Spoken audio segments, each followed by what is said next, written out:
Welcome to another installment of Turn Up the AC Hot Takes with Reason on a solo edition. We're going to jump right into this list. Now, one thing y'all going to notice about my list is it's completely different. I mean, like, half my list is different than what you see from ESPN. Now, I don't have to tell you why, but I'm going to tell you for those of you who don't get it. ESPN has the most biased list, period.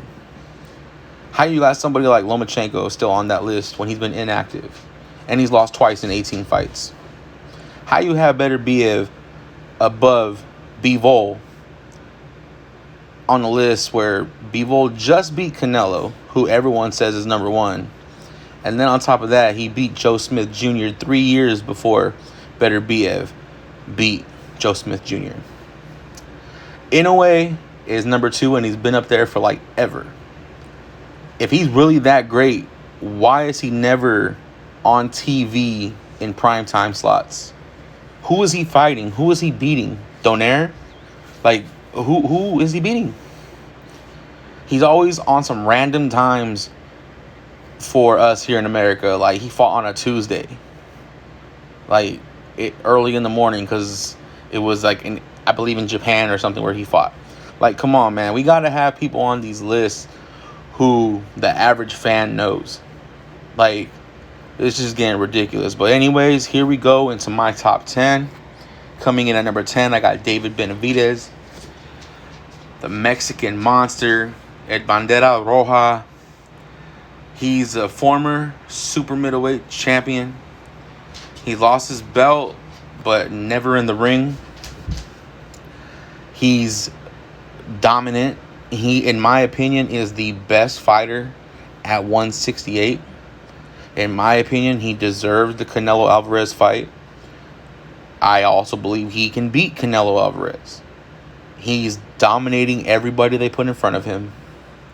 He just destroyed Lemieux in 2-3 rounds recently. Now, boxing fans claim they want somebody who wants to fight the best and fight everybody. Benavidez is that guy. Big Charlo, I don't think he wants to with Benavidez. And I'm a Charlo fan. I like both Charlo brothers. I think they're both very, very good fighters. But he don't want no part of Benavidez. Benavidez did say he would fight Andrade, but Andrade has been so inactive lately. That would be another great fight because I think the style of Andrade would push Benavidez. And other than that, I don't want to see David Benavidez fight nobody but Canelo.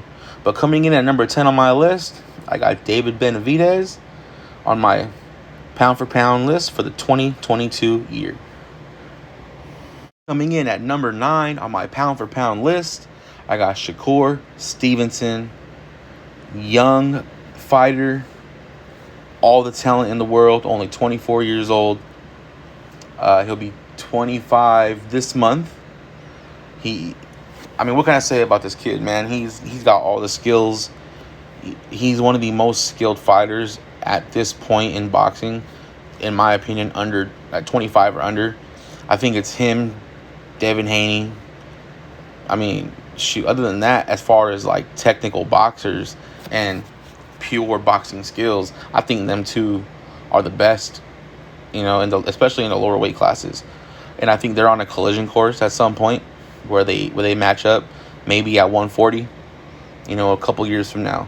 But Shakur Stevenson, undefeated fighter, coming off a dominant performance over Oscar Valdez.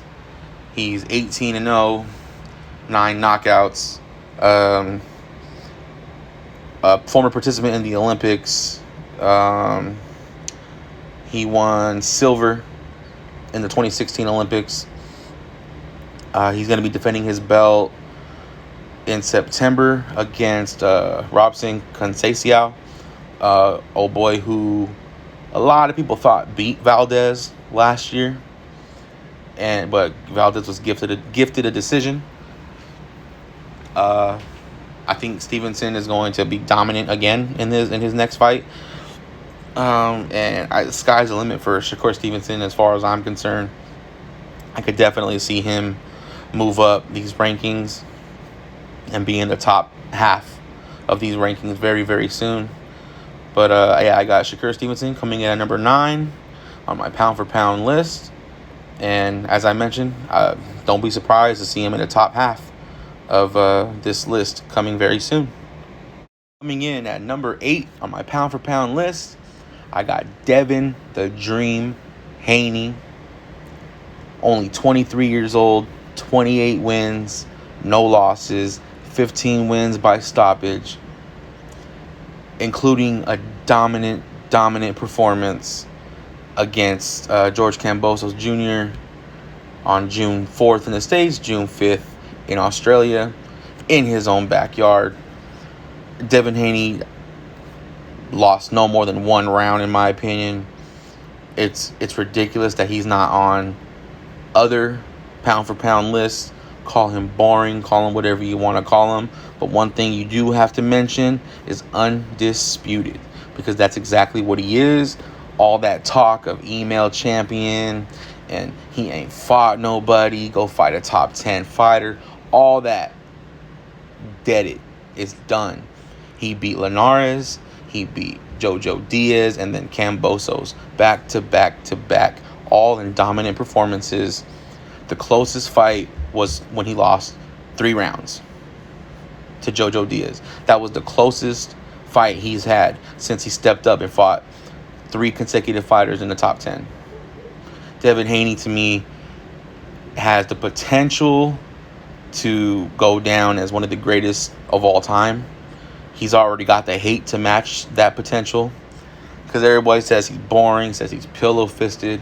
He's got to have some sort of power if guys ain't just walking through him. You know what I'm saying? Kambosos had no answer for his jab.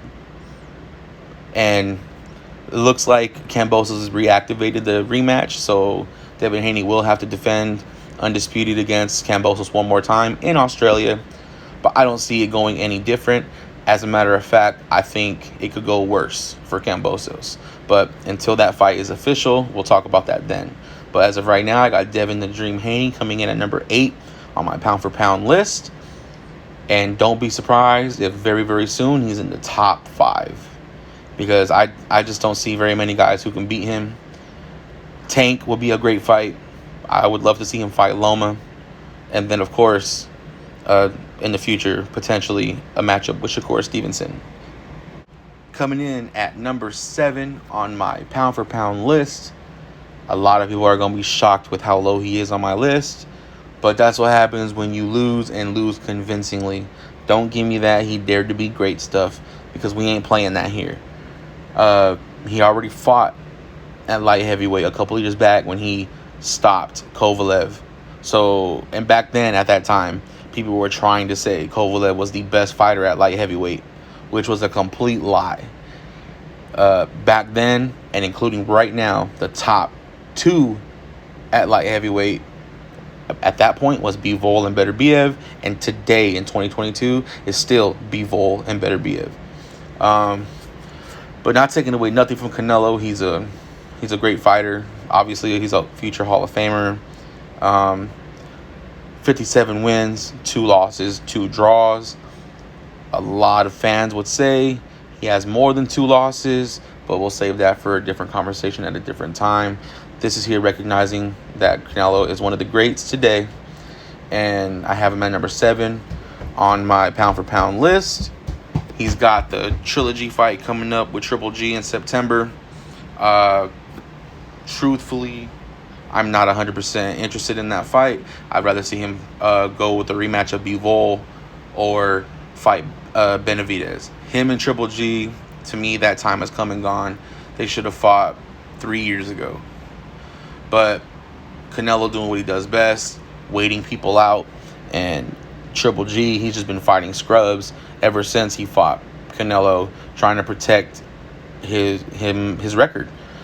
That's why he avoided Charlo, he avoided Andrade, he avoided anybody who was a threat at 160, so he could stay undefeated. And wait for his last payday against Canelo Alvarez. Canelo Alvarez definitely can move his way back up on his list. I think he's going to stop Triple G. But after that, he's got to fight Bivol. And avenge that loss. But until that time comes, right now, I got Canelo Alvarez at number 7 on my list of the boxing's pound-for-pound list. Coming in at number 6 on the pound-for-pound list, I got Jermell Charlo. 35 wins, 19 by way of knockout, 1 loss, and 1 draw. The loss and the draw, he avenged them both. He beat Tony Harrison to avenge his loss. Controversial loss, by the way. And then he stops Brian Castano for undisputed, and he was able to avenge that draw. He stopped Brian Castano, I believe it was the 10th round. It was a hell of a fight, hell of a knockout. Both guys showed that they're elite. Mel Charlo just proved that he's the best at 154. He's undisputed. He is going to be, I think, forced to fight Tim Tszyu for a mandatory fight. Should be a very entertaining fight. I think Jermell Charlo stops Tszyu. I just don't think Tszyu is ready for a fighter like Charlo. Not even Castano. I think Castano beats Tim Tszyu as well. Both guys put on an amazing performance. To me, Jermell Charlo proved that he is an elite fighter against Castano. Because everything that Castano did right in the first fight, Charlo had a game plan. And he definitely executed that game plan. It was a very competitive fight, but Charlo was winning convincingly and clearly, in my opinion, before the stoppage. Yeah, man, I can't wait to see what's next for Jermell Charlo. After he fights Tim Tszyu, I think he's going to stop Tszyu. Does he stay at 154 and defend undisputed a couple times, or does he move up to 160 after that? We'll see. But all I know is whatever he does next, I'm definitely looking forward to it. So coming in at number 6. This is Jermell Charlo coming in at number 6 on my pound-for-pound list. Coming in at number 5 on my pound-for-pound boxing list, I got Dmitry Bivol, undefeated WBA light heavyweight champion. He now has a record of 20 wins, no losses, and 11 wins by way of knockout. His most recent fight, he had his biggest win of his career, a dominant performance against Canelo Alvarez, where he didn't lose. And I don't see how you can give Canelo more than 2 rounds at the most. Bivol was dominant. He showed that there's levels and that there's weight classes for a reason. I would love to see Bivol fight Beterbiev for undisputed, but it doesn't look like that's going to happen next, because Bob Arum is really wanting Beterbiev to get into the ring with Anthony Yarde, which I don't see why, because it's going to be a one-sided. I think Beterbiev is going to dominate Anthony Yarde, and it just lets Beterbiev get a little bit older, because he's already 37. But I think him and Bivol need to fight soon. It'll be a hell of a fight, because Bivol has definitely has some skills, and Beterbiev has the power. It'll be an amazing fight to watch. Who knows who's going to win? That's a 50-50 fight, in my opinion. So if and when that day comes, we'll talk about it then.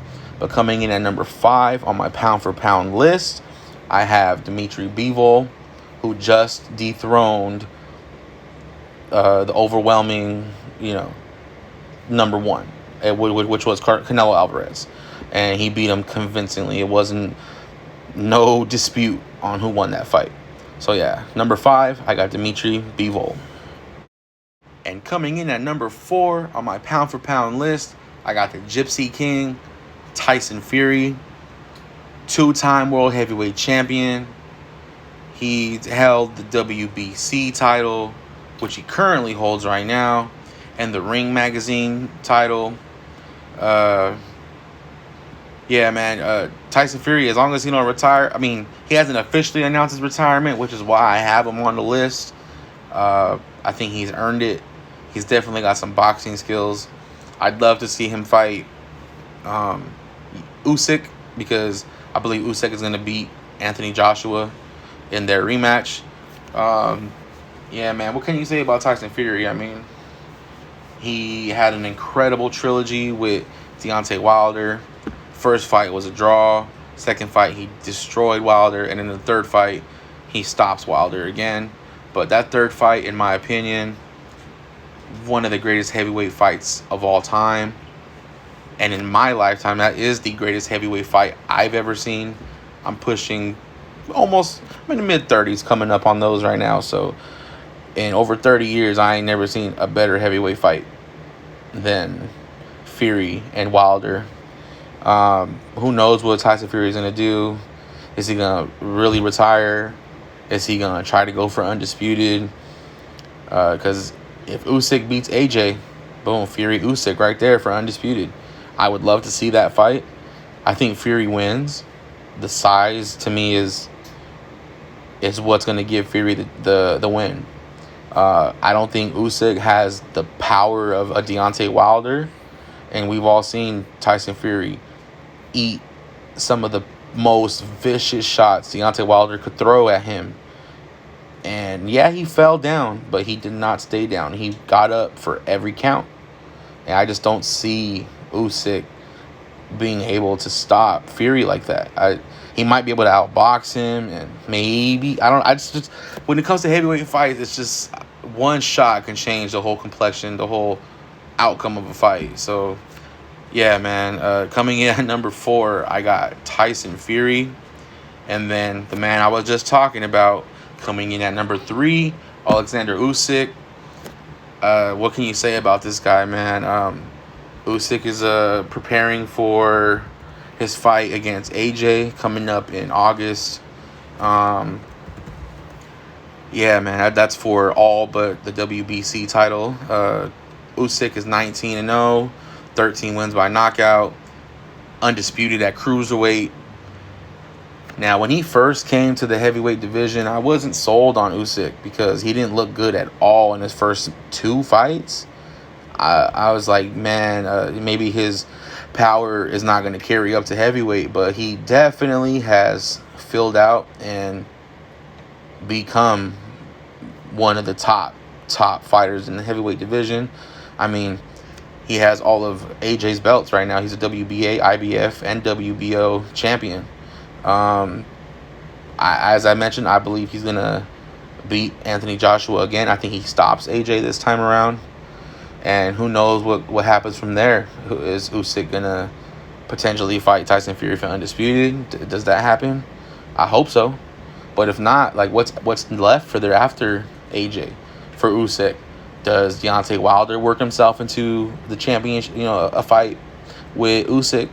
Because if Deontay Wilder's not done fighting, I would love to see him get in there with Dillian White just to shut that chapter down, because I don't think Dillian White has any shot at beating Deontay Wilder.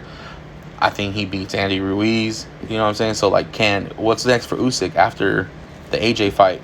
Who knows? But right now, Usyk, to me, is number 3 on the pound-for-pound list. He's definitely made me a believer in his ability at heavyweight.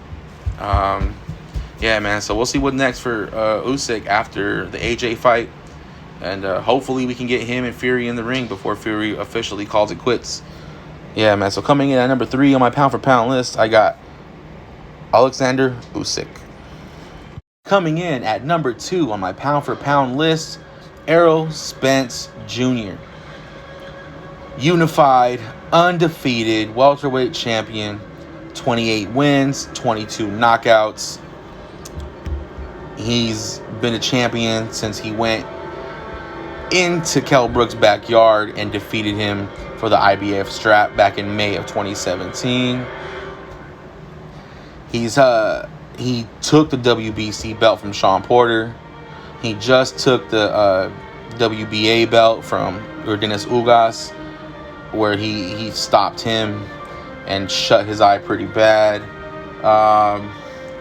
We're all anxiously and impatiently waiting for the announcement, if it's coming, between Terrence Crawford and Errol Spence Jr. for undisputed. Errol Spence has been nothing short but of a fantastic, dominant. He's definitely the truth.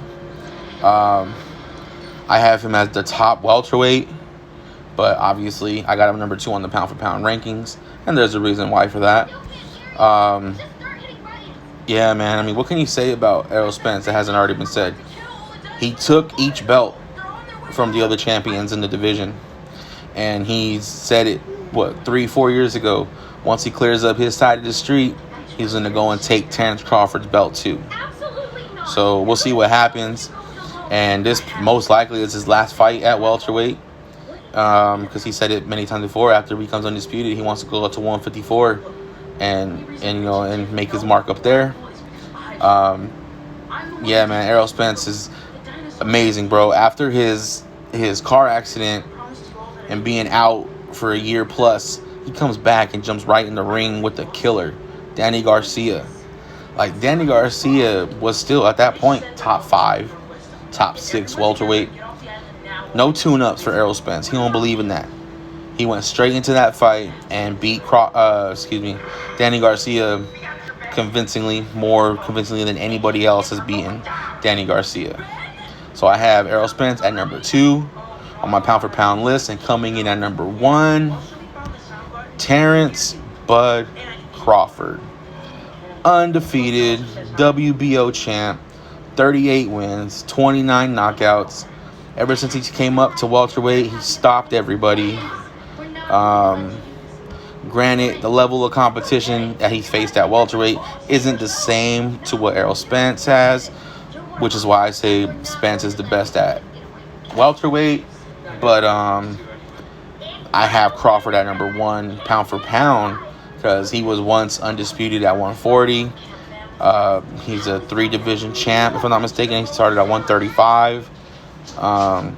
He's beating everybody that you put in front of him. Stopped more people in a row than anybody else right now, I think, in boxing, except for maybe Beterbiev, because he has 18 knockouts consecutively. Crawford and Spence are in a class of their own, and I got them 1 and 2 in the pound-for-pound rankings. Obviously, one of them is going to get dropped down a few notches, if and when they do square up, and the other one is just going to solidify their spot at number 1. Yeah, man, I don't know what else to say about these two fighters. They're incredible. To me, they're the 2 best fighters in the world. Their skill set is, second to none. So, coming in at number 1, I got Terrence Bud Crawford. And we'll see if he can hold on to this spot, if he's able to finalize that fight with Errol Spence Jr. That's a 50-50 fight. And once that fight gets announced, if it does ever get announced, we will break that one down and give you our opinion of who we think is going to win that fight. So until then, this has been Reason. Turn up the AC Hot Takes. Go ahead and comment, hate, debate, whatever you want to do. We appreciate it all. Tell me in the comments why my list is terrible. Tell me who you would take off, who you put number 1. Do you agree with me having Crawford at number 1? I know I'm going to get a lot of flack for having Canelo so low, but it is what it is. These are what I see in the ring. I'm not biased. I call it how I see it.